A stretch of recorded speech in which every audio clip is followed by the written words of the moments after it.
Hi there, my name's Iman Bahmanabadi. I'm the head of screen acting at the Bristol Theatre School, and here are some tips on self-tapes. What are self-tapes? Well, self-tapes are pre-recorded videos for auditions. A lot of auditions now take place online, and so you need to know how to get the most out of your performances digitally with a self-tape. So what tips do we have? Tip number one, you can use your phone. Definitely you can use your phone, but film horizontally. We want to be professional in the sense of it having the cinematic format of a horizontal piece of framing. So film horizontally. Tip two, framing. Position yourself in the center of the frame. You don't want to be too far back. You don't want to be too far forward. You want to kind of medium close up, right? Kind of comes up to the chest area, I would say. A little bit of room at the top, not too much. Framing is really important. Make sure that we can see all the details of the face, all your expressions, the nuances of the performances that you're going to be giving. This is a medium close up. This is a suggestion of how to frame yourself for a self-tape.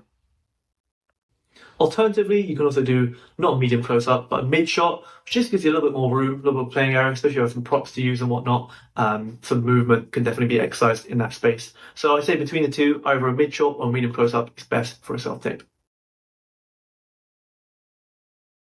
Another tip is lighting. Make sure that the window that you have is in front of you and not behind you. We don't want any backlighting. Backlighting basically creates a silhouette.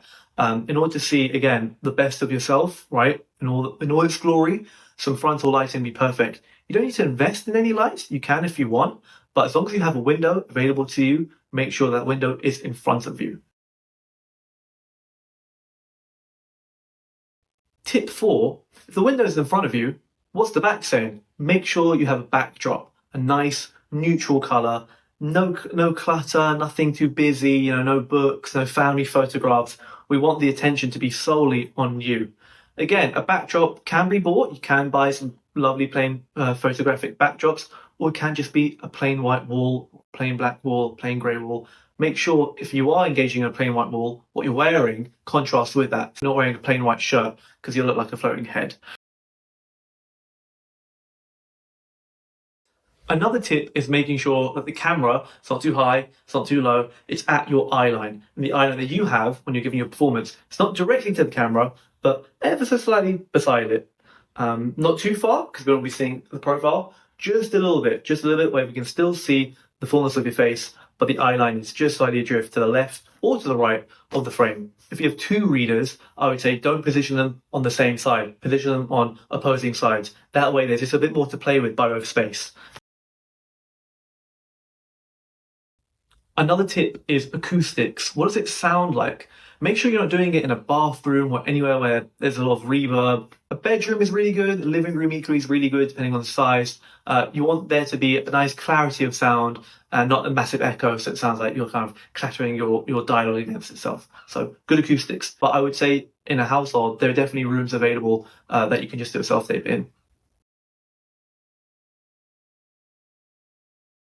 Another tip is making sure the first kind of 20 seconds of your self-tape is on the money. It has a real big impact. A lot of casting directors just whizzing through the self-tape. So making sure you have a hook right at the beginning, something interesting and not saying the best till last. That's really quite important. Kind of a little bit of a hack there, but that's really good if you can try and get them to engage as early as they can with the self-tape.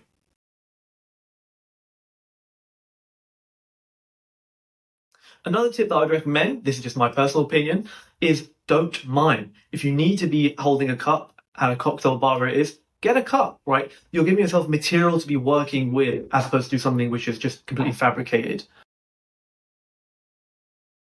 And it sounds strange to say it as a tip, but it is a tip. Make sure you know the lines, right? It's a really important part. Make sure you're giving yourself the time to truly learn the lines, getting underneath the skin of the character, and coming to a point where you're able to let go of the lines and trusting yourself to have that play when you're doing the self-tape. People don't want to be seeing a pre-planned monologue or a pre-planned duologue by way of a self-tape.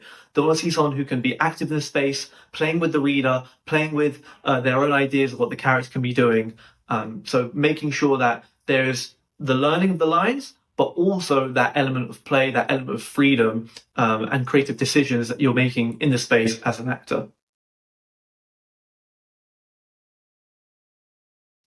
And lastly, my final tip is use what the self-tape can do for you by way of its advantages against an audition that's in person. An in-person audition, you walk into the room, you have that one shot, you can't mess it up. It's a lot of stress, I can't lie.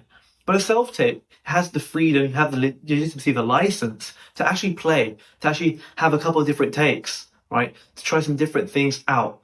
At the end of the day, screen acting is all in the eyes, and the eyes are the window to the soul. So make sure you're in that play, you're in that character, you're understanding exactly what the beats are. It's okay to have it play out in different ways than you anticipate. As long as you're present in the moment and you're being truthful to the character, and you know that you're offering something to them that other people cannot offer, then you know you're doing a good job. And that's the best you can ask of yourself, really.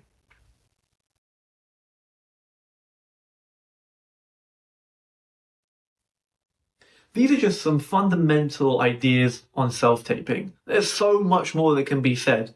If you're interested in those techniques, be it screen acting, be it audition prep, then please look at postgraduate courses that we offer at Bristol Theatre School, as well as the short courses that run all year round. Thank you for watching. Check out the website below.